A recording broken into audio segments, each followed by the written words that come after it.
Thank you all for coming today.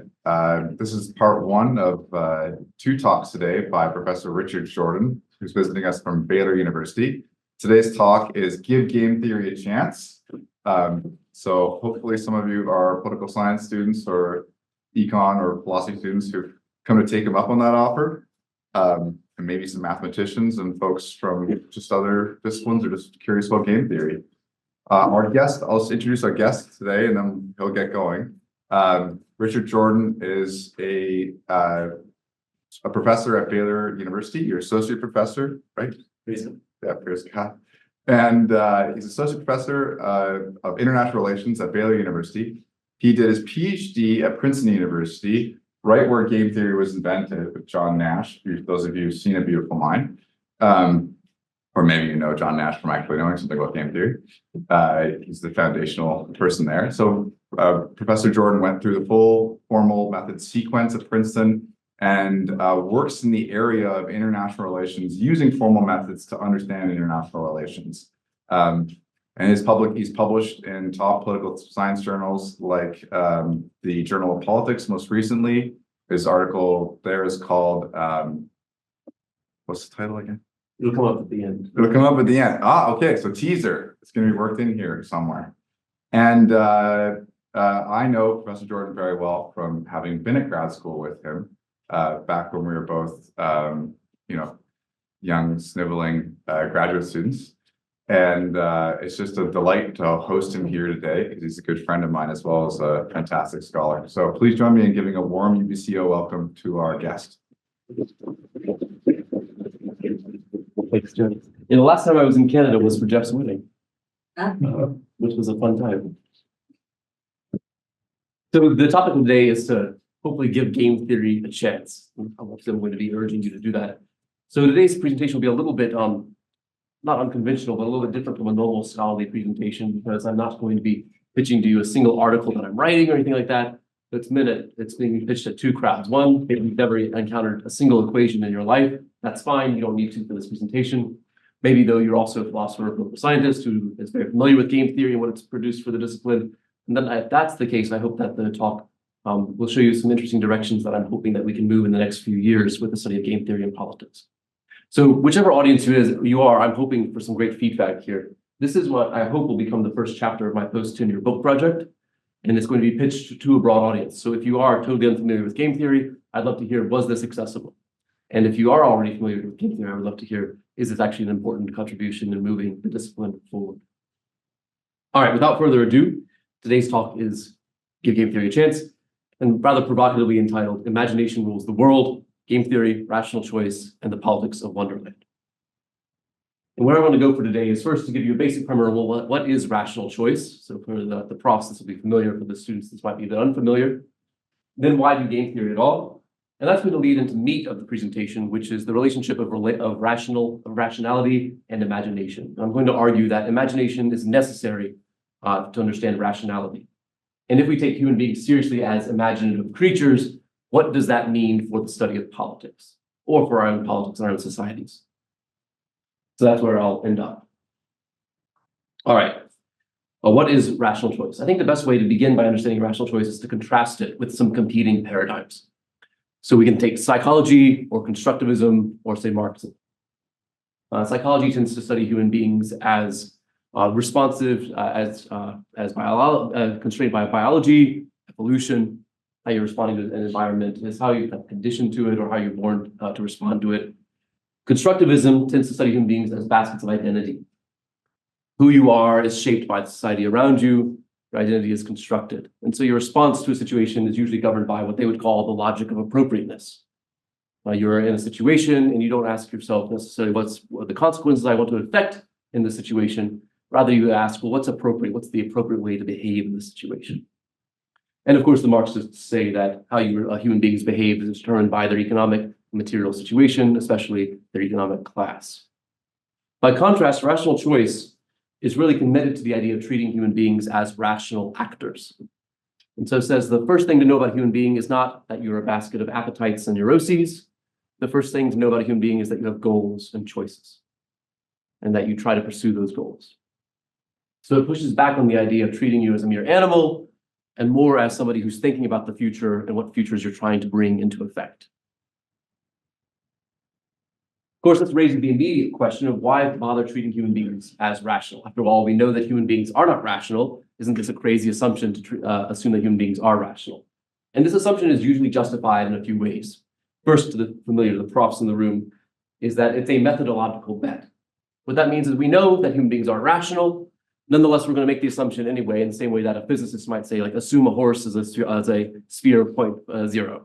So it's an arbitrary, not an arbitrary, it's an assumption that does a lot of violence to reality, but nonetheless, it's a useful assumption. So it's a methodological bet. The idea here is we make this assumption because it will help us build some theories that can then tell us about the world.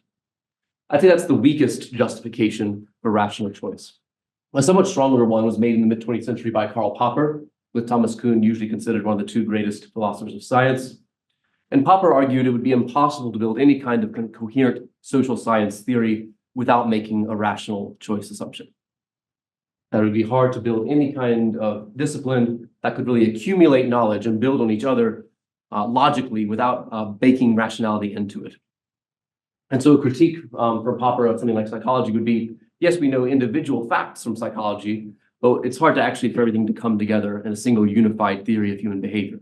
Whereas the economists have been pretty good at unifying a lot of different insights about human nature into a single perspective. So that was the argument from Popper.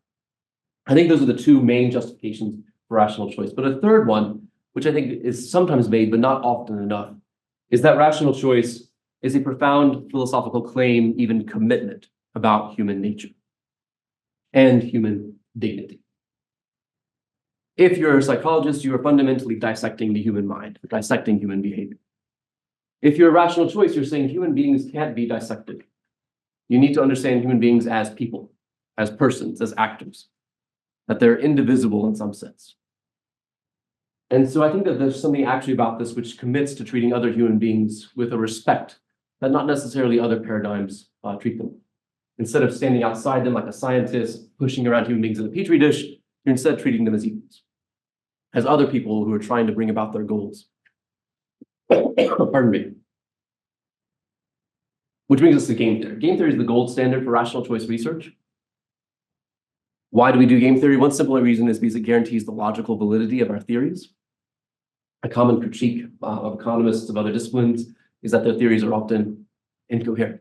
They look like they make logical sense, but if you actually try to spell out the reasoning in symbols, it doesn't go through. So game theory guarantees we're not making logical errors. Pardon me. A second reason is that it can reveal paradoxical insights. Seemingly simple interactions like a prisoner's dilemma can lead to unexpected consequences. And I'd say that's the usual use of game theory, to show how unexpected consequences follow from seemingly obvious assumptions. Last, though, and this is where I'm going with the presentation, is that it's a tool for exploring worlds that don't happen. More on this in a minute. Okay. There's going to be a tiny bit of mathematical notation on this slide. I apologize in advance. Game theorists, we always struggle with how much math should we put on the slides. Just a tiny bit. And I think this is important to establish, well, what is game theory and what is it not? So game theory defines rationality, and it very conveniently defines it very precisely. It says rationality has three conditions. First, human beings have goals. We assume that they have preferences over outcomes, and that those preferences are complete and transitive, which is a technical way of saying basically, if I prefer X to Y, and I also prefer Y to Z, then it must be the case that I weakly prefer X to Z. My preferences can't go in a circle. Pardon me. So if I prefer Chick-fil-A, I prefer Tim Hortons to Starbucks, and I also prefer Starbucks to Dunkin' Donuts, then I cannot then prefer Dunkin' Donuts to Tim Hortons. It wouldn't make sense. I must also prefer Tim Hortons to Dunkin' Donuts. So that's the first assumption, is you have preferences over outcomes, and those preferences kind of make sense. The second assumption is that you have beliefs, and you update those beliefs in light of new information. You follow Bayes' rule. Apologize. The third is that you have choices, and that given your beliefs and your preferences, the information that you have at hand, you try to achieve as much as you can of what you value. And that's it. That's the whole definition of rationality. And I want to pause here because notice what's not been baked into this definition. Game theory and rational choice is not assuming that you're selfish. So I've just used logical symbols, X, Y, and Z. Those could be anything. So X could be, I make $1 million and steal it all from everybody else. But it could also be, I save starving children in South America or something like that. There's no statement about what your preferences actually are. So a totally altruistic person fits perfectly within game theory. There's nothing in game theory that excludes us from studying those kinds of behaviors and those kinds of people. Notice also what it does not assume is that you have complete information. There's sometimes this idea that, oh, to behave rationally means that you've gotten all this information out of the world, you know everything you need to know about a subject. That's wrong. All we've assumed is that given what you do know, you behave more or less as the best you can. But you can always get more information that would change your mind. Pardon me. Any questions on all that? Is that straightforward so far? All right, let me transition here to the meat of the presentation. I'm going to be saying some things that might be a bit more controversial. By the way, if you're bored by game theory, you can still come to Gladiator talk tonight. That's on a movie. And there will be no game theory in that talk. I have enough self-awareness to know that those so game theorists and mathematicians are usually regarded as spurgs. Do y'all still use that phrase? Is that an American neologism? We're a little bit, I don't know, you'd say like we're a little bit on the spectrum.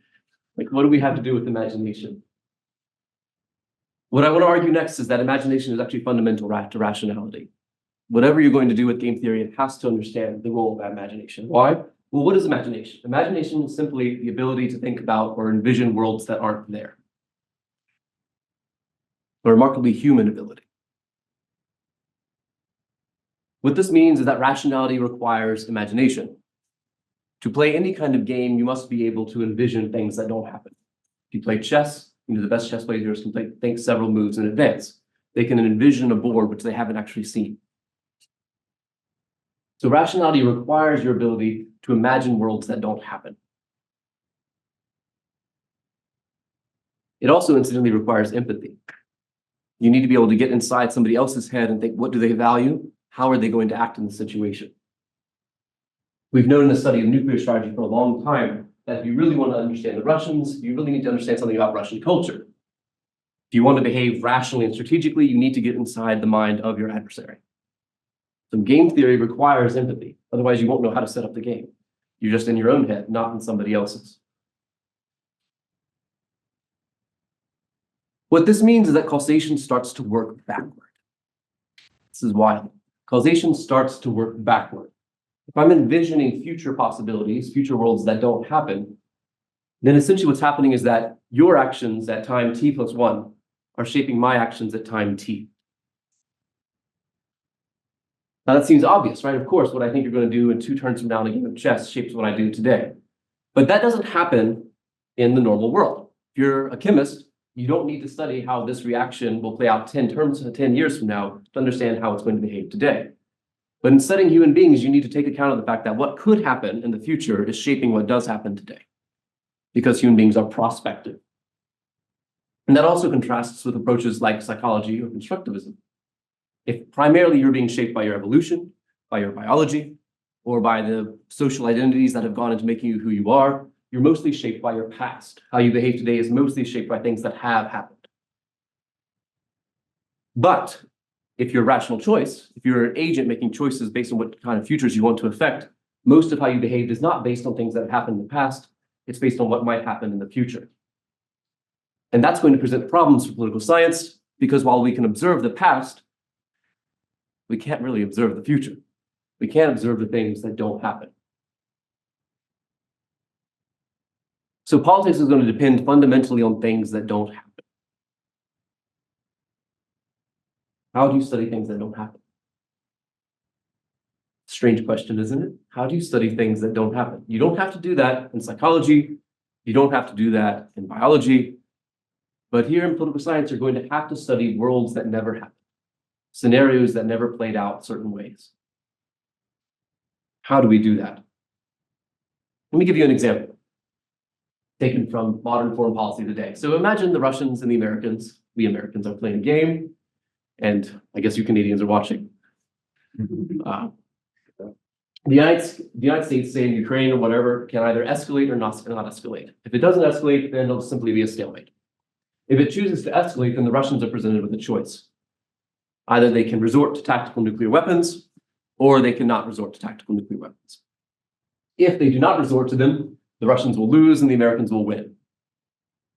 If, however, they do resort to tactical nuclear weapons, then it's still going to be a stalemate, but you're also going to be risking World War III and possible nuclear apocalypse and the extinction of the human race. And let's say in the situation of Ukraine that the Russians are willing to make this. They prefer to risk World War III with a stalemate rather than lose the war. So they'll choose to use tactical nuclear weapons. Then we work back up the game tree and say, well, what's the United States going to do in that situation? Are we going to escalate or not escalate? Do we want a stalemate or do we want stalemate while risking World War III? Well, the answer is obvious. We prefer a stalemate, so we don't escalate. So this is the world that happens, the world that we observe. The problem is the world we observe is being fundamentally shaped by why doesn't happen. Let's call this up here Wonderland. This is the world that doesn't happen. And in fact, it's never happened. There's never been a major conventional war on the territory of a nuclear armed great power. We really don't have much idea how the Russians would ever respond to that situation. But how we think they would respond shapes our behavior in the world that does happen. So to understand what happens, you would have to understand the world that doesn't happen. How can you get access to this world? This is obviously a timely question. You can imagine that this is how Donald Trump is thinking, but we might also imagine that that's not how it will play out. We can imagine a more Ukrainian hawk here saying, no, actually, the Russians would not resort to nuclear weapons, which means that the United States, if it were to escalate, would actually win the conflict. So the argument here playing out would be, what are the Russians going to do if we did this situation? The problem is it's never happened. We've never been in that situation. So what's happening in the real world is determined by things that have never happened, that we've never observed. So any guess we have about this world is a very raw guess. It's a conjecture in which we have very little confidence, and yet it is shaping millions of people's lives.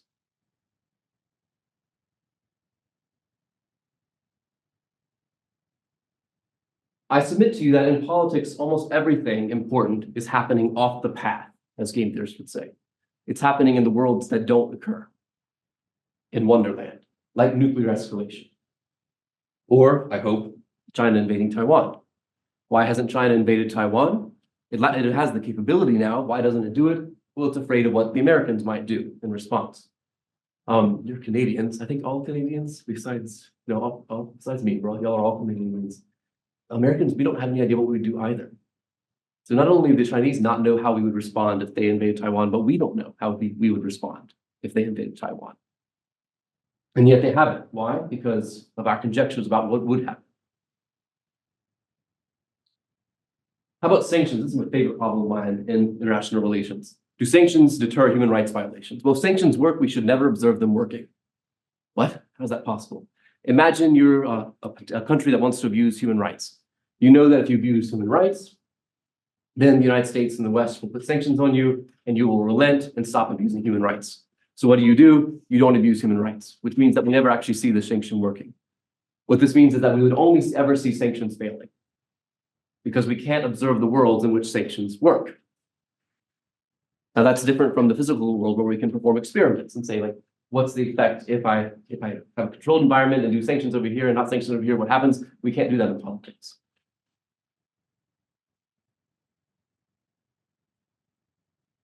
What would happen if a major Western country like the United States defaulted on its debt?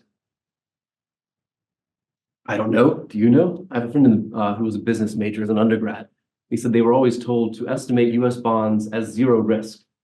Not because they are zero risk, but because if the United States were to default, nothing else would really matter anyway. That was rather terrifying to learn that from him. But the truth is, we don't really know what would happen if the United States went down that road. We've never been down that road. And this one's for y'all.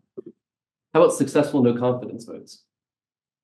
If you really expect a vote of no confidence to succeed, then the odds are people would change their behavior so that you wouldn't get to the point where you have that vote. So in the United States, there's never been a successful impeachment. Why? Because the one that might have succeeded was against Richard Nixon. He knew it was going to succeed, so he got out of the system before it could. So a lot of these are happening off the path in worlds we can't observe. me give you a metaphor from Winston Churchill, a great statesman. Winston Churchill painted. Did y'all know that? Loved to paint. Was decent at it, sort of impressionistic landscapes mostly. Oddly enough, Hitler was also a painter. So the two main antagonists of World War II both loved painting. I don't know what that says. So Churchill argues that statesmanship is like painting. When you see the paints, the colors that go on the canvas, can you ever observe all the colors that the painter considered but rejected? You can't. Even if you can see his palette, which he's considering, those are the only colors that he bothered putting on the palette. He still considered hundreds that never made it on the palette. But to understand which color he chose, you must understand all the colors he considered. The same with a statesman. To understand the behavior he chose, you must understand not just 3 or 4 options that finally made it up to the president. You need to understand all the hundreds that might have been considered, but there's no record of those. There's no way to observe those choices. So how do you study them if you can't observe them? The answer, by the way, is game theory, if y'all figuring out where this is going. But this means that the study of politics must be more than an empirical science. A successful political science will necessarily be something more and different from the natural sciences. This is not to reignite, we were just talking about lunch about the old perestroika movement in political science. This is not to reignite those debates. This is a political scientist, a game theorist, trained in math and everything, telling you political science now understands that the tools we have of studying the world that we borrow from the natural sciences aren't sufficient. They're not good enough. Why? Because most of what matters in political science isn't observable, which is in contrast to the physical world. So it's going to have to look very different from the natural sciences. What are some implications here? How do you change people's minds about things that don't happen? Go back to the Russian example from a few slides ago. How do you change somebody? So you're arguing should the United States or whoever escalate Ukraine, and they say, well, then the Russians would use nukes. And you say, no, they wouldn't. What kind of evidence can you bring to bear on that debate? If it's never happened, it's all conjecture. It's all guesswork. How do you collect evidence about unobservable worlds? Now, this is a conjecture I have for the book. Does polarization reflect disagreements about things that can't be tested with settled with empirical evidence? So if you're mostly arguing about things that don't happen, it kind of makes sense that you'd be polarized. Why? Because you don't have much choice except to keep shouting at each other. There's not that many facts. You can tell stories. You can say, like, well, imagine if this were to happen. But imagine if sounds really plausible to you, but is it plausible to your interlocutor? Are they imagining it the same way as you? Also, do bad things tend to happen because we forget how bad things can get? So sometimes we explore those off the path behaviors, we decide we don't like them, and then say 50 years later, we kind of forgot how bad it was, and so we decide to explore them again. For political science, what this means is obviously you need game theory.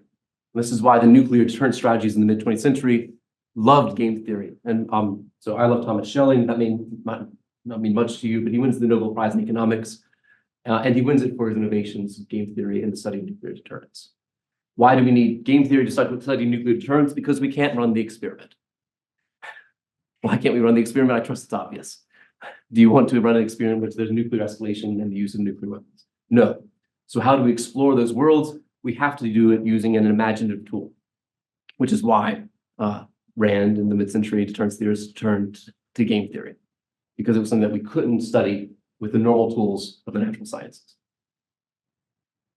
It also means we need to study worldviews. And this is my plug for a piece that's coming out in JOP called Fanatical Peace. So we incorporate worldviews into game theoretic model of the world. We actually show that the more people disagree, the more likely is conflict up to a point. And then you get to a point where people disagree so much that they have to say it's not worth it. And so you can show that as worldviews widen, first you get more conflict, but once they widen enough, you stop having any conflict at all. And that was a cool new result, which is why it got to be published in a top journal. Nice little feather in the cap for us. So the argument there is just the wider you get away from somebody, eventually your worldviews diverge so much that it's not worth fighting anymore. You can kind of think in your head about situations where that might exist, perhaps with your girlfriend, where you disagree so much it's just not worth pursuing the topic any further. Gedanken experiments were a favorite tool of authors like Hermann Kahn. Also, it's a fancy German way of saying thought experiment. These are just rigorous ways of exploring worlds that don't happen, thinking through consequences of situations if you don't have a mathematical background. And the last one, and this is getting at my game theory, my gladiator talk for tonight, is fiction.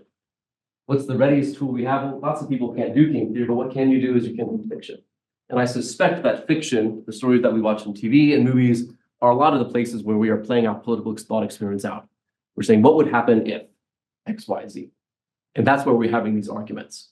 We're saying, well, this is how I think it would play out. And there's been some research showing that most of how we think a nuclear war would play out has been shaped by the movies we watch.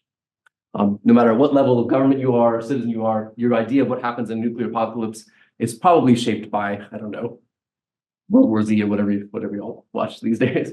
Not by any careful study of what nuclear weapons would be likely to do in the actual event of a nuclear conflict.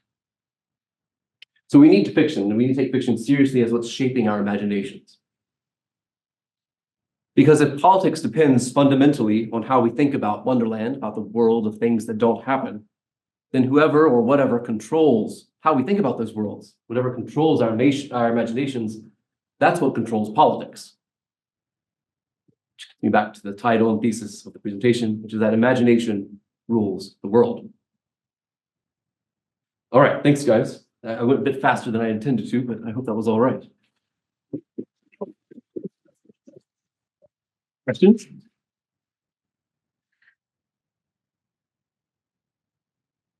Yes, sir. I was wondering about your transitivity at the beginning for rationality, right? This was with regard to preference satisfaction, is that right?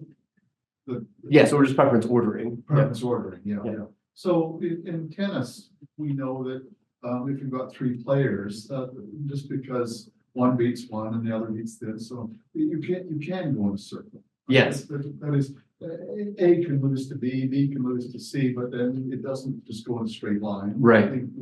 And the reason is because there's a multi-dimensional aspect to the game, right? That is, somebody might have a better serve, but they're equal on the rest of the play, and so the better serve wins.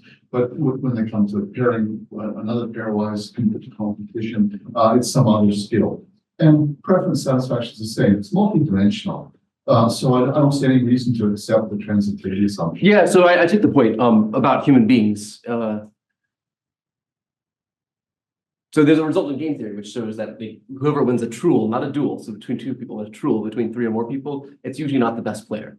And the short answer is usually because the other player is getting up on the best player and eliminate him first. It's like the blue shell in Mario Kart. But that's not really true of your preferences. So I take the point that it's multidimensional. So when you're competing in a multidimensional space, there's no clear ordering of who gets what and who's best. But in your own self, it's hard to imagine any situation where you would prefer, where you would have that sort of circular ordering, where you would prefer Tim Hortons to Starbucks, Starbucks to Dunkin' Donuts, but you'd still prefer Dunkin' Donuts to Tim Hortons. Yeah, so I'm not persuaded that that should be on an individual level of what world you'd like to see. Like, so when you think of how much money do you want to make? I'd like to have $1 million, or possible $1 billion, maybe even $1 trillion. So it's always more. And there's a trade-off between how much money you could make and how much leisure hours you have. But it would be strange to see, like, I'd like a world in which I have $1 million and 50 hours of leisure or whatever. I'd prefer that to a world in which I have $100,000 and 50 hours of leisure. But I prefer that to a world in which I have less leisure, but then all of it suddenly goes back, and I prefer that last world to the world in which I have $1 million and only a little bit leisure. I don't know. It's hard for me to imagine why it would ever be a circle. Cherry picking, right? That is, whether it's the coffee or that, it's sort of one dimensional, I should say, or there's a single trade-off between money and leisure and so on. But if I ask you, where would you rather live? In Rome or in London, you might have one preference, and in London versus Boston, but then you circle back and you say, well, I compared Boston with Rome, you see, and because there's more than one factor, and so most political decisions, if it's nuclear warfare or whatever, have these multi-dimensional factors. You want to know how many people are going to die in the war, how long will the nuclear radiation be there, what will it do to the world economy? It's like a tennis game where there are lots of factors rather than just a single linear law. I would buy it in a group. I don't buy it as like, if you ask me, would I prefer to live in Boston or Rome? I'd say Rome. Would I prefer to live in Rome or Paris? Probably Paris. And there's no way I'd then say I'd prefer to live in Boston to Paris. So as a personal level, it would never go in a circle. But as a group, it could. There's a famous result from this is why you should love game theory. So indulge me for a moment here, guys. This is called Condorcet's voting paradox. It was discovered by the Marquis de Condorcet, rediscovered by Lewis Carroll, author of Alice in Wonderland, and then finally rediscovered by a guy named Kenneth Arrow, who wrote his dissertation on it and immediately won the Nobel Prize. So imagine you have three people that we'll call them Adam, Bob, and Chelsea. Imagine that Adam prefers X to Y to Z, Bob prefers Y to Z to X, and Chelsea prefers Z to X to Y. So they have complete transitive preferences, so just over X, Y, Z. Now let's suppose we ask them, dear group, do you prefer X or Y? We'll do majority rule. How many people prefer X? 2 people prefer X to Y, right? So the group prefers X to Y. Now we ask them, do you prefer Y or Z? And it looks like 2 people prefer Y to Z. So we would then conclude, right, the group should prefer X to Z. But if you ask them, do you prefer X to Z, what happens? The majority actually prefers Z. So the group's preferences are irrational. So individual preferences can aggregate to irrational group preferences. And this is many, many, many implications. But one of them is to show that whoever controls the narrative kind of controls the outcome. So if you're the person who can decide, we're not going to ask about Z or X, we're going to ask about X or Y or Z, then you can guarantee X happens. But if somebody else can change the narrative, so you start asking Z or X, then Z happens instead. And then there's a famous result in game theory, the McKelvey theorem, which shows that there's no such thing as a stable majority. For any possible policy world you want to achieve, you can find a way to get for a majority to get there. Isn't that wild? It's sort of an attack on saying, like, if your idea of democracy is that you're somehow getting at the general will, there's no such thing as a general will. You can't aggregate preferences. Why are y'all smiling back there? We're just studying Rousseau in my course. Oh, well, this is very relevant to Rousseau, yeah. So Rousseau, of course, social contract is a huge fan of the general will, right? The general will is final and authoritative. The game theorists would say, well, how are you finding out what the general will is? How are you taking these random preferences that people have, what they want, and aggregating them into some sort of collective will? And the result of game theory from the 50s is you can't do that. There's no reliable mechanism to aggregate what individuals' wills into a group will. And so an implication of game theory is that democratic institutions are not about finding what the democracy wants, what the majority wants. Democratic institutions are about guaranteeing certain outcomes, about protecting certain rights. Is that all right? Yeah, no. Yeah. We're just laughing because we're. Well, I'm glad you probably didn't come to the lecture thinking that it would help you with Rousseau, but Well, we already talked about how the general will can't, you realize that just in a way for itself. and so here's just that practically there's no way of finding it. Even if it existed, you can't find out what it was. You look so smart. Exactly. I'll give that information though.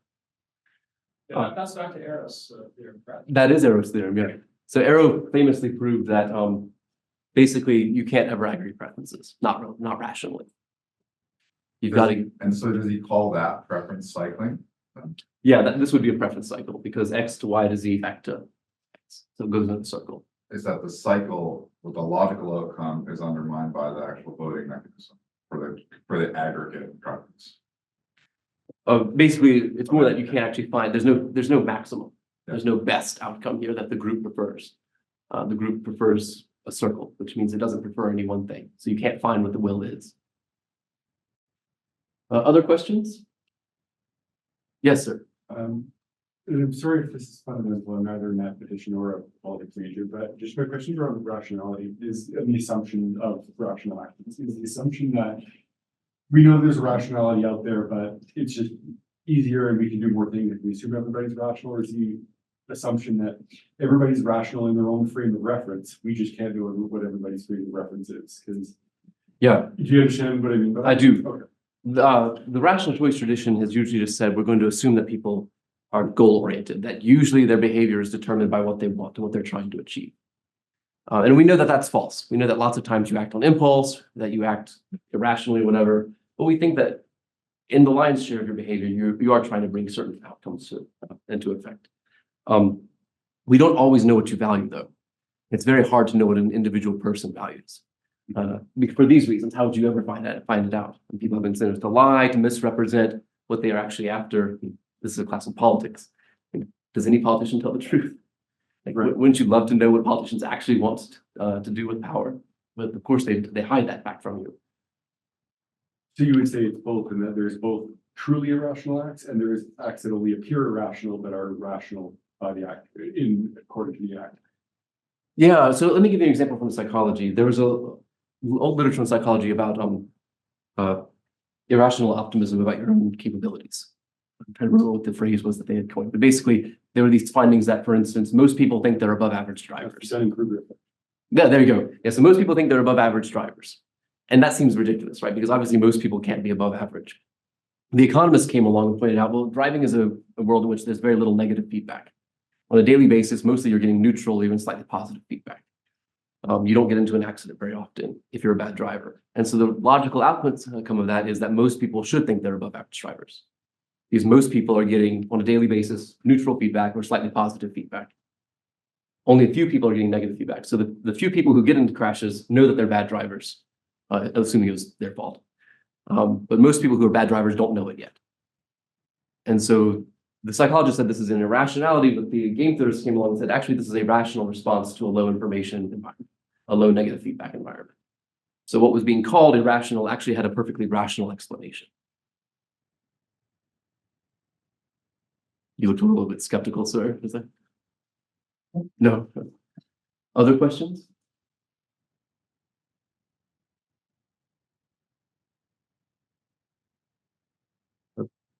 Thank you, Madam. Please. So in terms of sort of your Russia example, for instance, and actually maybe the Taiwan's a better one. I think the official policy is that strategic ambiguity, Right, is the official line on Taiwan. So was it Rumsfeld was like, there's known unknowns and then there's unknown unknowns. And so by buying time, you can maintain optionality. And so the rational thing is to make no decision at all, rather than do one thing or the other. that's right. And is that, how does what you're talking about sort of account for the either delaying decision or failing to make one at all? Yeah, so the question is, can rationality handle delaying decisions or not making them at all? Yes, certainly. So during the Formosan Straits crisis, Eisenhower, his advisors are losing their minds. They're saying, if you go out there and you say that we're going to defend Taiwan, it's going to mean war with China. If you go out there and you say that we're not, it's going to mean that the Chinese conquer Taiwan. They're just going to invade. So what are you going to do? And Eisenhower responds, don't worry, I'll just go out there and confuse them. So he goes out and he gives a 50-minute press conference. And he just rambles at the press for 50 minutes. Nobody has any idea what he just said. It seems totally incoherent, but it was deliberate.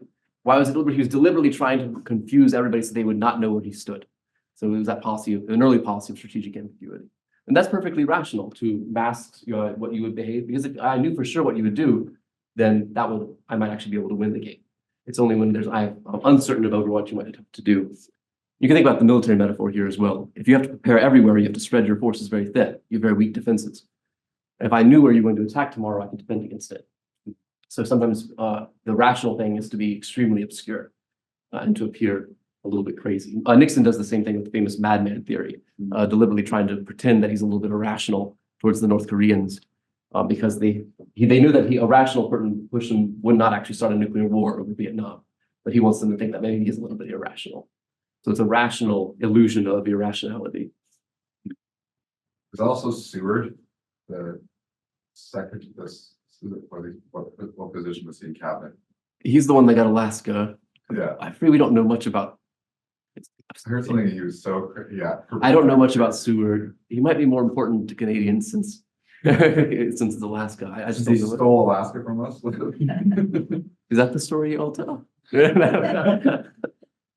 I don't know the history of the Alaskan acquisition. I think he bought it fair and square. Oh, good, But good. we were mad because he blocked the access to parts of the Yukon. Oh, But I anyway, won't say I'm sorry, but you could just give us the Yukon. exactly, yeah, solution. Yes, Yeah. please. So are you saying that in game theory, it doesn't matter how much information you always have the ability to act rationally? Yes. So game theory makes the assumption of rationality, even if you have zero information. And all it assumes is that you understand the game structure, and there can even be uncertainty about that. So you could not be sure which game you're playing. You just know the macro, I'm playing one of these games. So you can have almost no information in game theory. The math on that gets pretty complicated pretty quickly. But yeah, there's no assumption of any information whatsoever. Which is a pretty powerful tool because, I mean, in most of our lives, we rarely have complete information. Yes. How does that work then if you're assuming that your opponent has goals? But information that is what We do have to assume that you have at least it's going to be either these or these or these or these or these. So is it only in reference to yourself, maybe that they have these goals and that's the information you have? No, we make a stronger assumption, which is that maybe I know that you value, I think you either value money or you either value territory or you value whatever, or some mix of these. But it is limited to those. So we'll make assumptions about these are the 10 possible things you could value or ways you could value them, or 100 or infinite or whatever, but they are defined. So it's never total uncertainty. You're never like, I have no idea what Jeff wants out of life, just none whatsoever. But I think that goes again to the sort of known unknown and unknown unknowns. There's the things that you don't know, and then there's the things you don't even know you don't know. Right. And so is it sort of like that's sort of mathematical comparison. Think of if I take a card out of a deck of cards, even though I know that card isn't in there, mathematically inconsequential if I'm trying to say, okay, it's this next card, it's 6 of clubs. Because I don't know what this card is.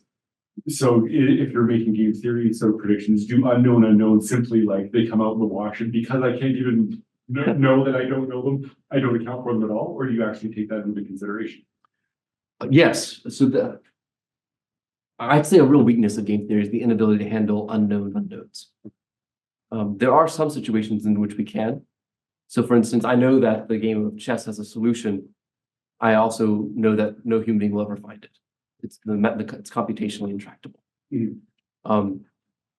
But there are other games that I don't know whether they even have a solution, and I also don't even know what I don't know about them. So, and I guess in politics, you ask me I don't know, what happens if America invades Greenland or something? I don't even know what I don't know to answer that question. It's just never been on my radar. I've never thought about it.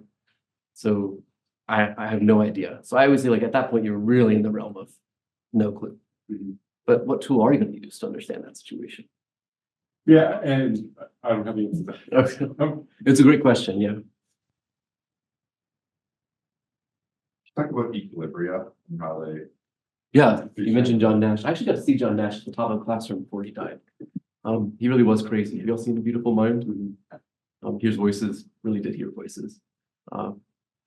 So an equilibrium is, when we solve a game, we say an equilibrium is a situation which, given what everybody else is doing, you have no incentive to change your behavior. So I think that if I'm in a situation in which I sort of roughly know how other people are playing the game, are dealing with the situation, given what they're doing, I don't want to change myself. And the reason we tend to study equilibria is because if you do have an incentive to change, well, why haven't you changed your behavior yet? So we tend to assume that people get reasonably close to what's rational behavior for them. So if you're playing tic-tac-toe, people converge pretty quickly to always putting the X in the middle first. If you're not playing that way, after just a few rounds, you figure it out pretty fast. I have a 6-year-old, and even he can figure out by now that you should always put the X in the middle of the tic-tac-toe board. If a 6-year-old can figure it out, probably most people can figure it out. So equilibrium just says that given what everyone else is doing, you're not going to try to change your behavior. Other question? That's what John Nash invented. That's where game theory really got off the ground. Have I inspired you to like game theory at all? Maybe a tiny, tiny bit? No? You're shaking your head? I'll go one more if no one else is going to do the Sure. up on it. This is one of the imagination piece at the end. So if imagination sort of and shapes sort of how we see the world and things like fiction and the stories that we tell impact that, are you advocating for a role in sort of the top-down shaping of the imagination of populations, i.e. propaganda, which is essentially what that is? Or No, are you more that this is something that can only be organically created, sort of, you know, from a diverse number of sources, and that's not something you can exercise any control over, nor should you? Or is it somewhere in the middle? I'm not in favor of propaganda, but I think as political scientists, it's essential that we study it. If you want to really understand why are people suspicious or in some circumstances and not in others, you really ought to study, well, how are their imaginations being shaped? And propaganda kind of often gets slept off to the side of political science, and I think it ought to have a much more central role in how we understand how populations are perceiving the world around them. So I think we should study it. I don't think we should produce it.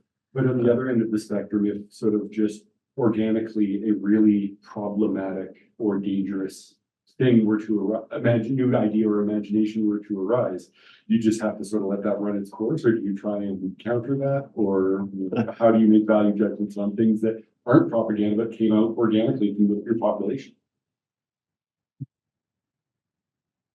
So the question is, what do you do when bad ideas start shaping people's imagination? Yeah. I guess you'd fight back.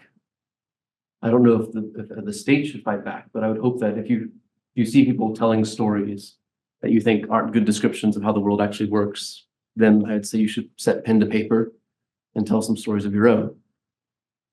If you think that people's judgment is being distorted by what they hear or read or see, then start a Substack, something like that. Yeah, that would be my answer. So yeah, I think we do have an obligation to try to combat false narratives when we see them. Not an absolute one, but a reasonable one. But not through the state. But not through the state. Yes, please. Sure.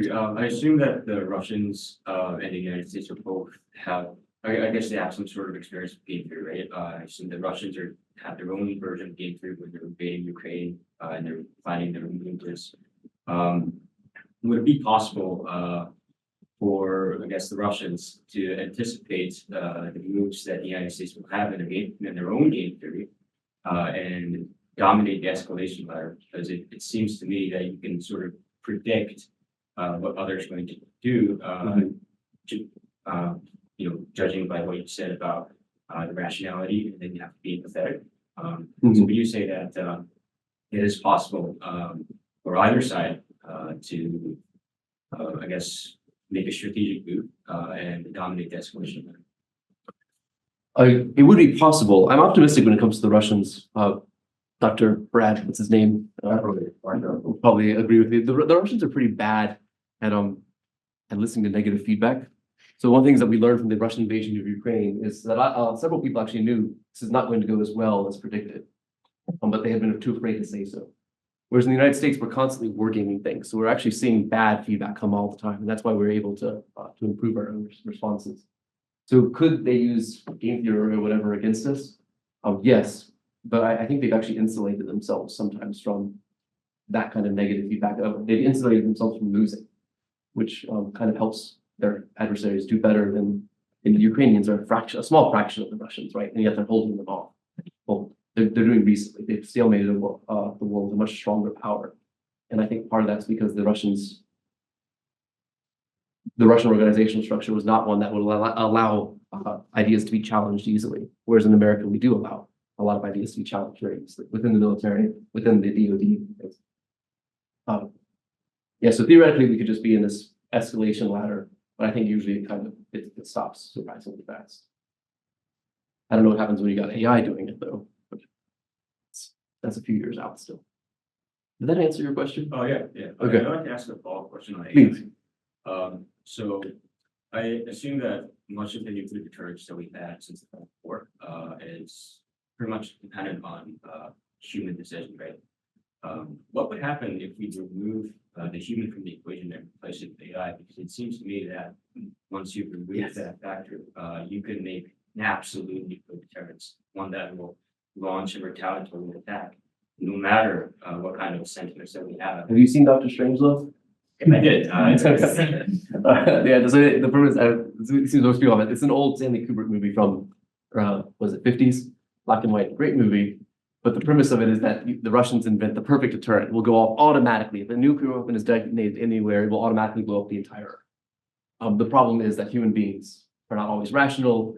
So a crisis gets out of control. We drop a bomb, not even accidentally, but we don't want to, but an American bomb gets dropped and then the world blows up. Sorry, that's a spoiler for the movie there. So people have usually been hesitant to hand over nuclear weapons to any sort of fully automated system. There's a fear, you've probably seen like the news about hypersonic and stuff, that things are getting so fast that might eventually need to be handed over to a computer. I don't want to think about that, but that's possible. With AI, something that's on the horizon that we're worried about is that AI might make the oceans transparent. I don't know if you've heard this before, but the fear is that AI will be able to find submarines in the ocean, which right now is virtually impossible. About 15 years ago, a French and a British submarine collided in the Atlantic because they didn't know each other were there. So right now it's very hard to find submarines, but there's a fear that AI could find them, in which case mutually assured destruction would be greatly weakened because you could then take out a nuclear deterrent underwater, which right now can't be done. So AI is going to upset a lot of traditional nuclear deterrents in ways that could be very dangerous and can be analyzed with game. And it's going to be a scary world coming up soon. Y'all don't have nukes, so We might need them to. Yeah. Other questions?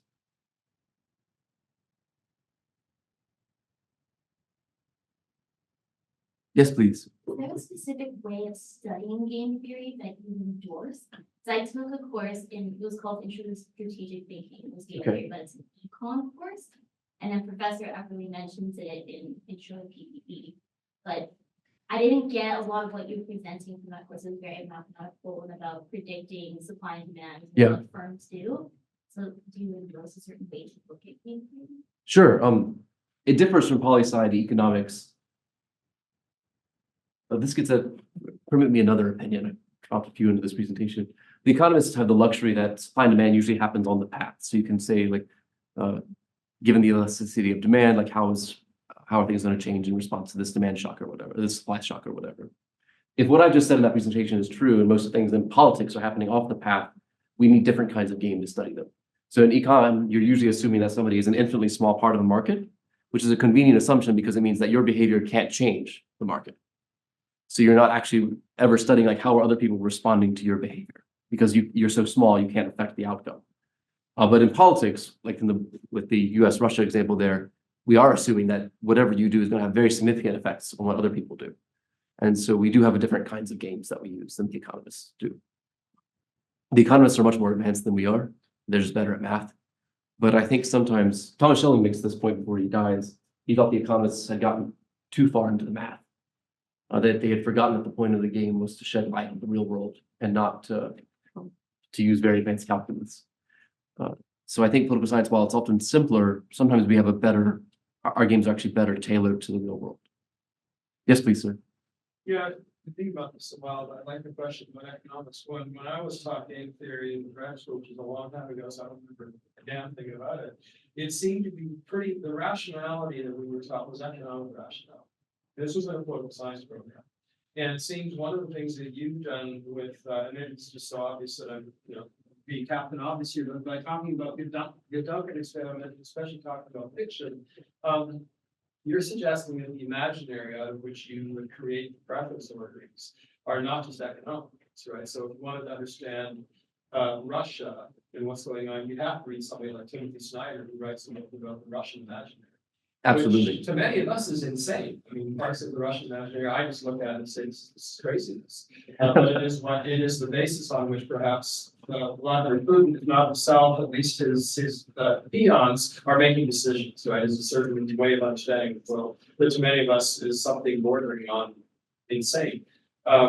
So is that a difference that's developed in game theory over the last 20 years when I haven't been paying attention? Because this is a different message than what we're doing. No, I think so. The economists very early on baked in homo economicus, right? You're maximizing how much money you're making over the course of your life, and you're smoothing your consumption. And I mean, I think right now we're seeing that is just not describing a lot of different cultures. That's a very Western way of looking at human beings. And I think you see sometimes their theories are breaking down because they haven't been well tailored to situations where people value different things. And we've known for years and years that like GDP is a very poor way of capturing leisure. You're just not capturing how people are trading off. Do I want to make more money, or do I want to be able to sit home and have some wine and cheese for 3 hours at a time? And that's just not captured in the GDP numbers. It's not captured in the normal economic models. And usually the economists say, well, better than nothing. And I think we're getting to a point where we can't wave away these concerns anymore. That the rise of China, of a country, of a culture that's very different from our own, values very different things than we do, is going to require getting inside people's heads again and retooling those models in ways that probably make a lot of people uncomfortable. So yes, I think the economists were very good for a long time describing Western democratic market societies, and that those models are not going to be nearly as useful in describing the world that's emerging. So when that happens and you start to be empathetic again and get it out of people's minds, how do you decide which way of looking at humans is rational? Because it seems like you have two different ways. Yeah, I would honestly say whichever one works best. I think one problem, like if the model is not working, they're not predicting what actually happens, then you would see which model does the best job predicting what actually happens. Well, I don't know, is that fair? yeah, I guess, but I would say that what actually happens, if you lose, maybe it's not your fault, it's because you were predicting something from the other side and they were they did this action based on a false prediction about you because they you and your values in a way. I see.